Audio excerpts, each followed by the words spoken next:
Es que es un poema que a mí particularmente me emociona mucho y me parece importante y también tiene que ver con lo que estábamos hablando, ¿no? Se llama, está en la página 25. Página 25. Ay. Ya lo tenéis. El sobre todo azul a mi papá. El sobre todo azul que pusiste sobre los hombros de la muchacha aquella volvía empapada del interrogatorio, temblando. La mojaban, la picaneaban cada noche, la dejaban junto a tu colchón con un llanto parecido al de un cachorro. Ese gesto, a pesar del miedo te sacaste el sobre todo azul para abrigarla. No poder dejar de darle ese casi todo en medio del sobre todo espanto. La dignidad puede resistir azul en apenas 2 metros de tela y en esos centímetros que tu mano sorteó en la oscuridad hasta sus hombros, sobre todo. Bueno, claro, habría que decir, porque es evidente, ¿no?, que sobre todo es una palabra utilizada en Argentina para una especie de chaqueta, ¿no?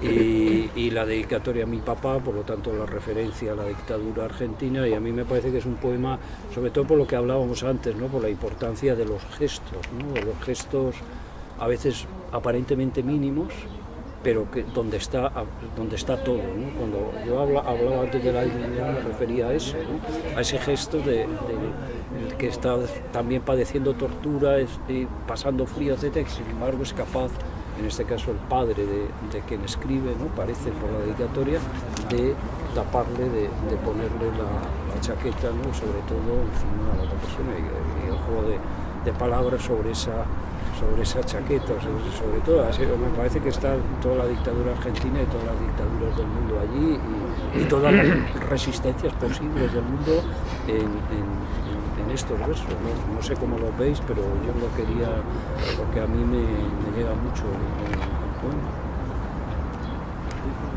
Yo es que por este poema siento debilidad. Siento debilidad por este poema.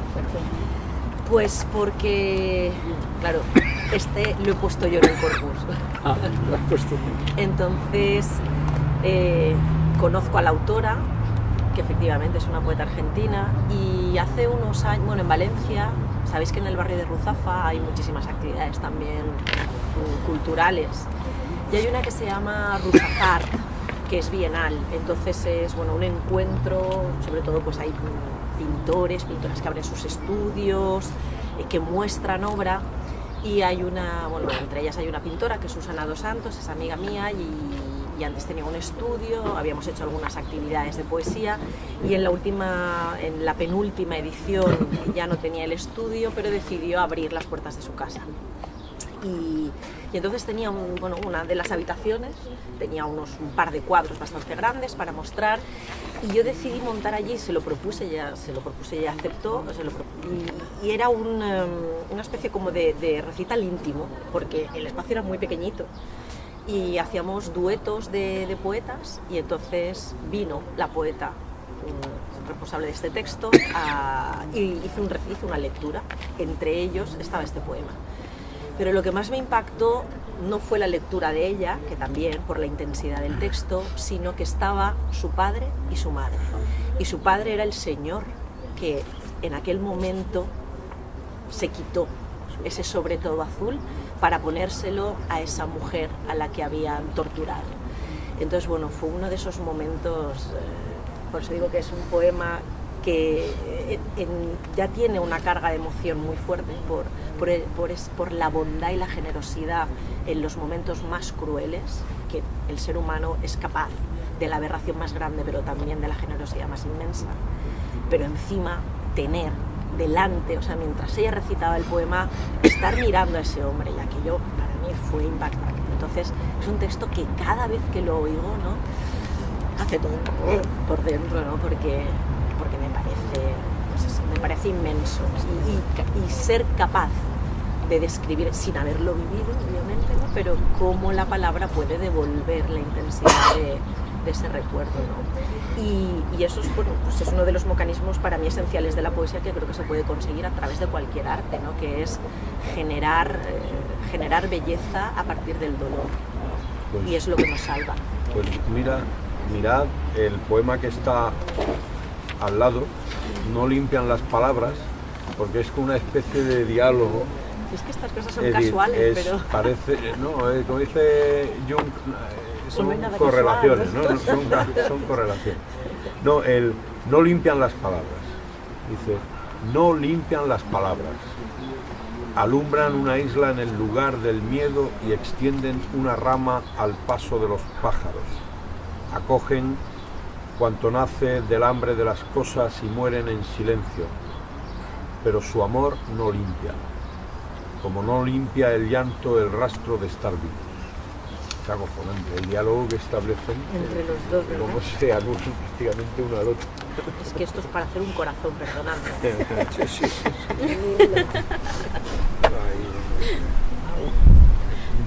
Es acojonante, ¿no? El diálogo que está.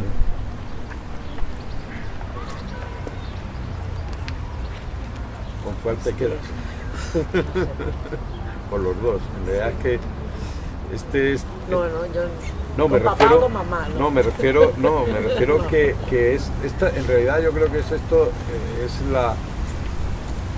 el alambre que estamos siempre atravesando, ¿no? Los que queremos hacer con la escritura algo más, ¿no? Que expresarnos, ¿no?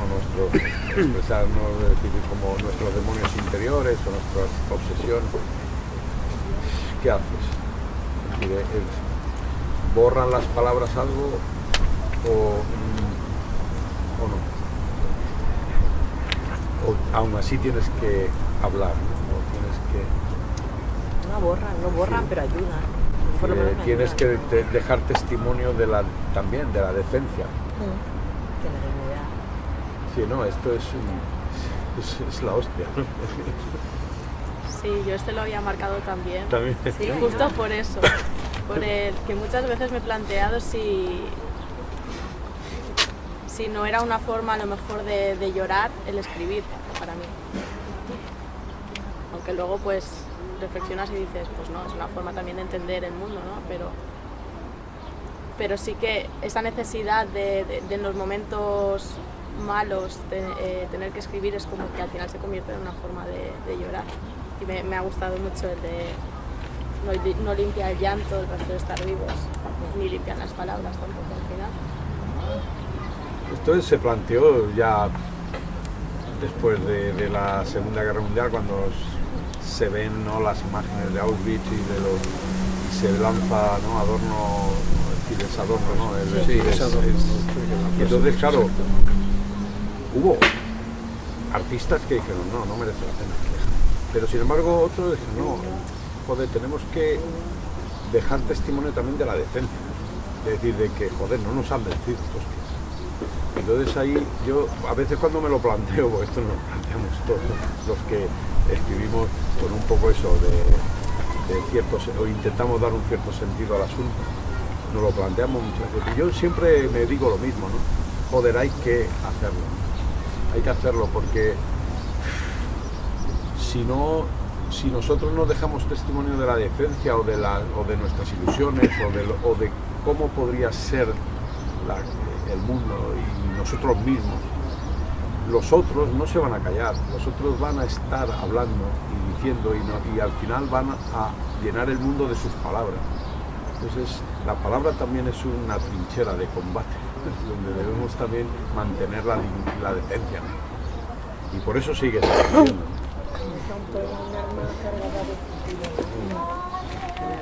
Bueno, lo que pasa es que ante estas situaciones siempre es difícil porque opciones hay varias, ¿no? O sea, ¿dónde te posicionas? No sé, Jorge Semprún nunca contó su experiencia en los campos de concentración. Simplemente en una novelita apuntó en algún momento, ¿no?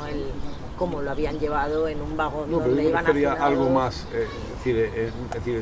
proyectando. Sí, pero quiero algo decir más que hay, amplio, ¿no? no sé, uno a veces decide callarse para siempre y no Sí, contarlo, no, pues otros sí, deciden hubo- contar el horror, cada uno. se enfrenta, ¿no? como puede. Sí, no hubo. El problema es cómo contarlo, ¿no? Pero Claro. de hecho Semprún tardó muchos años, pero al final escribe su libro bibliográfico y no es el único caso, ¿no? Mucha gente claro, pero hasta tarda incluso años enteros y hemos hablado de Auschwitz, ¿no? Y de contar la experiencia de Auschwitz, pero el mismo Antonio Martínez cuenta, y no es el único caso, evidentemente, como en su casa no se hablaba absolutamente, es decir, que toda esta memoria que él ha recuperado estaba sepultada, ¿no? Es decir, que muchas veces esa incapacidad para formular el que ha vivido el horror, contarlo o poder formularlo, y muchas veces esa liberación, a lo mejor al cabo de muchos años, que se produce en el momento en el que uno es capaz de contar ese espanto que vivió, ¿no? Independientemente de la palabra, ¿no? La frase esa de Adorno de no es posible escribir poesía después de Auschwitz, que no es exactamente eso lo que dijo, pero bueno, más o menos lo que se entiende. El problema sería plantearlo al revés, ¿no? Es decir, ¿cómo podemos escribir poesía sin tener en cuenta Auschwitz o sin tener en cuenta el horror y la dignidad? Porque cuando tú hablabais de esto, incluso en las situaciones más extremas, no ya esta, sino incluso en los campos de exterminio, que puede ser la situación de deshumanización absoluta, hay la persona que, por ejemplo, a Semprún le dice, le cambia el oficio y gracias a eso se salva, la persona que al republicano que está subiendo a Mauthausen le coge la piedra y se la lleva y le salva la vida sin conocerle de nada. Es decir, que incluso la dignidad es capaz de vivir en el sitio donde supuestamente está excluida totalmente la condición humana. Es decir, no hay ningún rasgo de humanidad, pero ahí, sin embargo, a pesar de todo, es posible.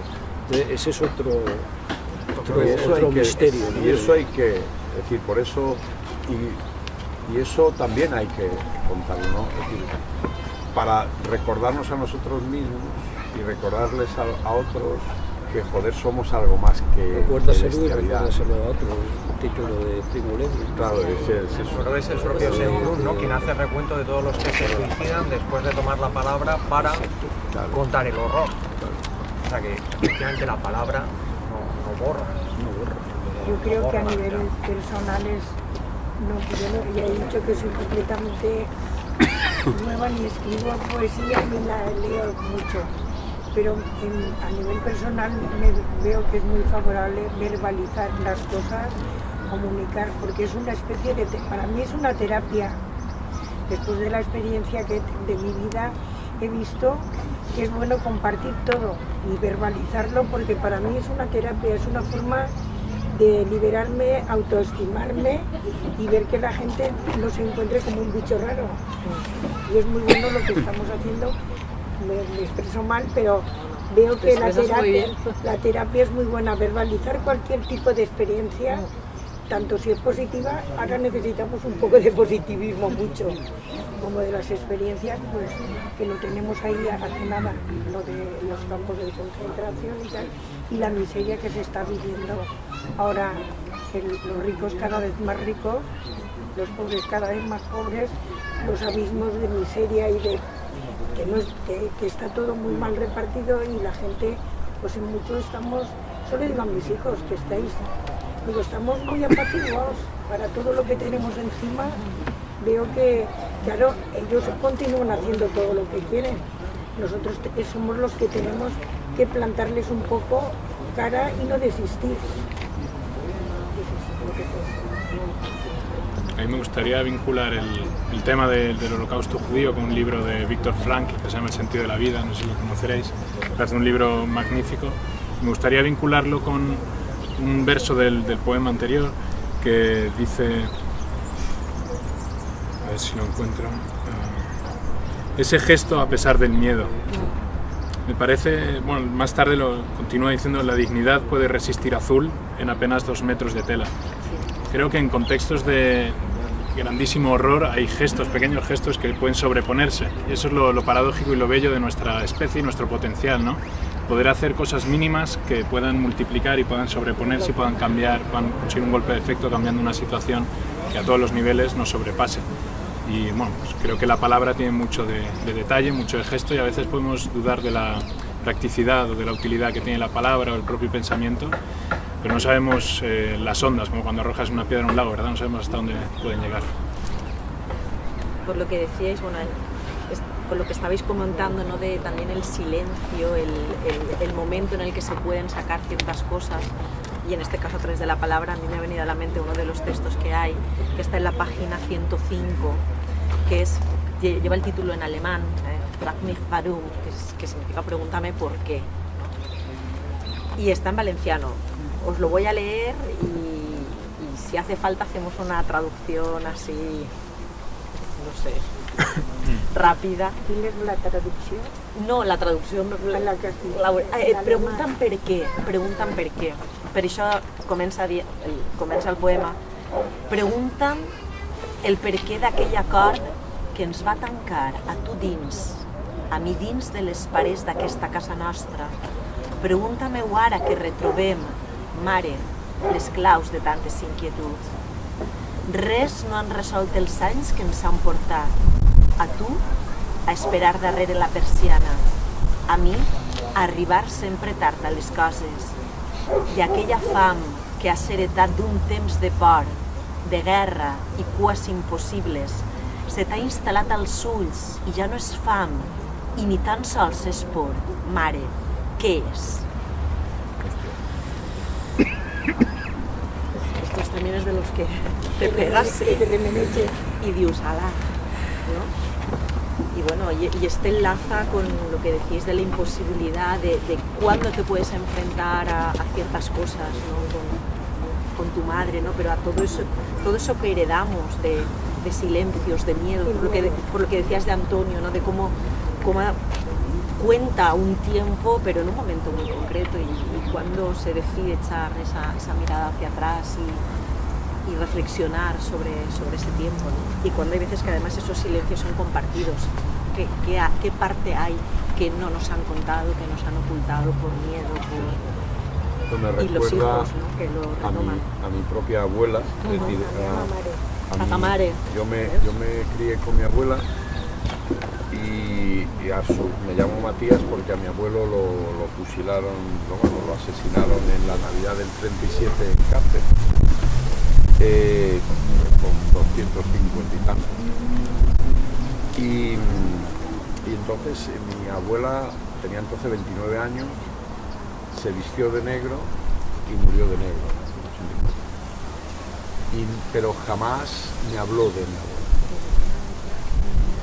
Ella muy pocas veces, yo creo reír nunca le vi, sonreír a veces, alguna vez, pero reír francamente.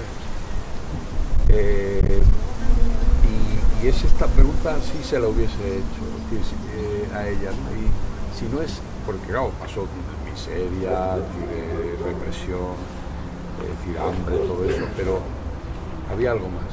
¿Qué era? Claro, es que su vida deshecha. O sea, que ya no era el hambre, porque ya vivíamos bien, estábamos bien, sus hijos habían tenido su vida, habían tenido éxito, mi padre, yo el suyo. Pero había algo que era, que no sé, que solo ella sabía. Que no contó nunca. Y que nunca.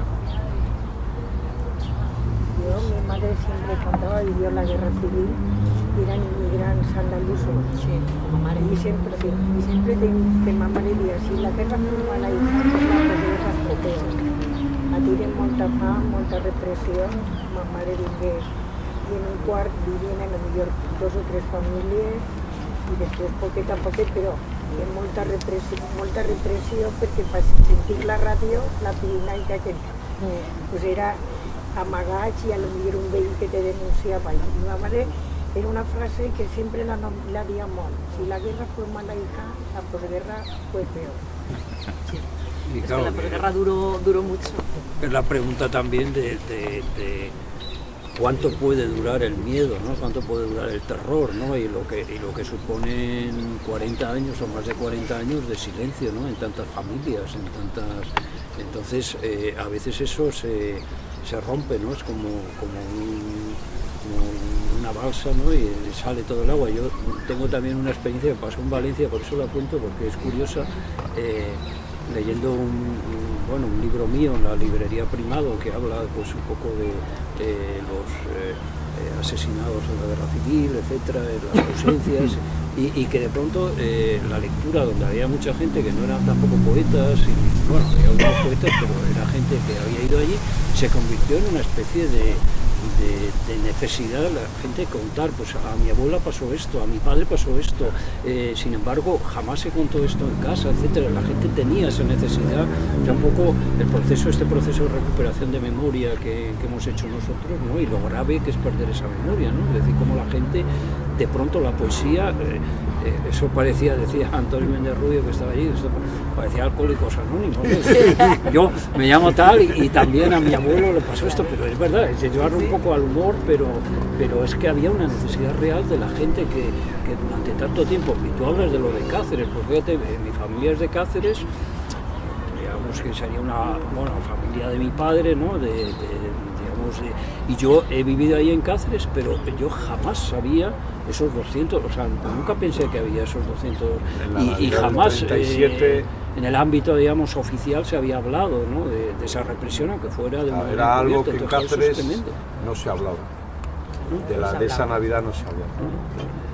Pero para un poco y ver, visualizar. Mi abuela sí me habló una vez de mi abuelo.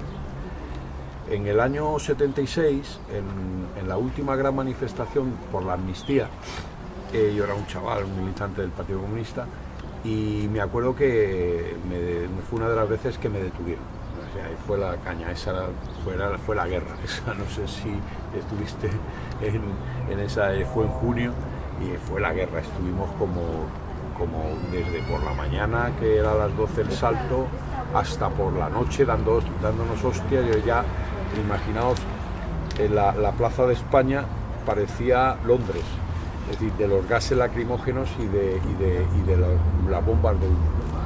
Entonces, y me detuvieron, me llevaron a la comisaría de ahí de Leganitos y bueno, dieron hostias. Y entonces ya nos soltaron al otro día, porque claro, éramos chavales, no éramos nada especial, nos ficharon, tal, teníamos antecedentes, venga, otros más, y nos volvieron a dar de hostias y nos soltaron. Y entonces me fui a casa de mi abuela, a Luche, porque no quería ir a casa de mis padres. Y entonces ahí la saludo y me digo, pues es que me voy a lavar, ¿no? Y en realidad me iba a echar agua fría en la espalda porque la llevaba entumecida de las hostias que me habían dado. Y entonces me quito la camisa y cometí el error de no cerrar. Entonces mi abuela viene detrás a darme una toalla. Y claro, me ve y la espalda la debía tener como... Y entonces me hizo gracia porque dice, uy, hijo mío, si pareces un excehomo. Que no te hagan, por favor, que no te hagan a ti lo mismo que a tu abuelo. Es la única vez que fue lo único que dijo, que no te hagan a ti, por favor, que no te hagan a ti lo mismo que a tu abuelo. Pero me hizo gracia, pareces un excehomo. Pues nada, tú decías que cuánto había durado y les duró siempre, ¿no? ¿Cuánto duró el miedo? Se murieron con el miedo. De hecho, antes en la comida lo comentábamos. Mi hermana, yo estoy bautizada porque nací en el 74, pero mi hermana es del 79 y está bautizada y nunca hemos recibido enseñanza religiosa. Y estamos bautizadas porque mi abuela le decía a mi madre, Amparo, por favor, bautiza a las niñas, porque mi abuela se casó en época republicana y luego eran matrimonios no reconocidos, hijos no reconocidos, es decir, que al final el miedo, bueno, les duró toda la vida, se lo trasladaron a sus hijas y a sus hijos y se murieron con el miedo en el cuerpo, o sea, eso... Pero ahí ese les duró siempre, yo diría que nos dura a todos, nos dura todavía. Claro. Sí, o sea, aquí la pregunta esta que lleva directamente aquí no hay porqués de los campos que rata creo que en ese caso Primo Levi, aquí sigue sin haber porqués, aquí no hay porqués, unos trabajan para otros, porque unos poseen y otros no poseen y otros no poseen, porque los hijos de unos trabajan siempre para los hijos de los otros y esa ausencia de porqués viene de ahí. Claramente en nuestro estado viene de ahí. Sí. Pues fíjate que eso que has dicho sería, o sea, que yo a veces me planteo muchas veces, ¿no? Por esa desconexión, ¿no? Entre la poesía y digamos, la política, ¿no? O sea, que puede, qué comunicación puede haber, quizá la poesía sirva para plantear porqués que a veces en la acción política no se plantea.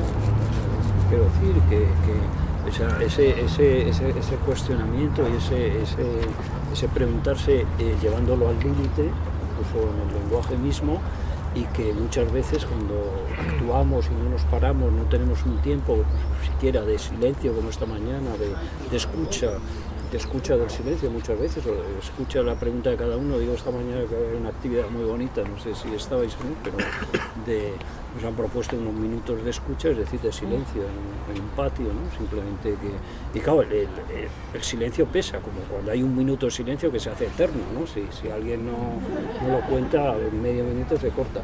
Entonces, plantear esas preguntas, que yo creo que es lo que tiene que hacer la poesía, pero lo que tendríamos que hacer diariamente, pero que no hacemos, evidentemente. Un poco digo por enlazar todo. Quizás una respuesta a lo que dice Alfonso, siguiendo este poema, sería algo así, terminar el poema diciendo, es algo así como, hija, porque tienes 25 años, has hecho una carrera y estás ahí sentada viendo la televisión sin futuro. Por eso estoy así. Porque no tienes futuro y no veo futuro para ti ni para millones de jóvenes que están conmigo. Algo así, ¿no? Es decir, esa pregunta se puede hacer hoy de muchas formas.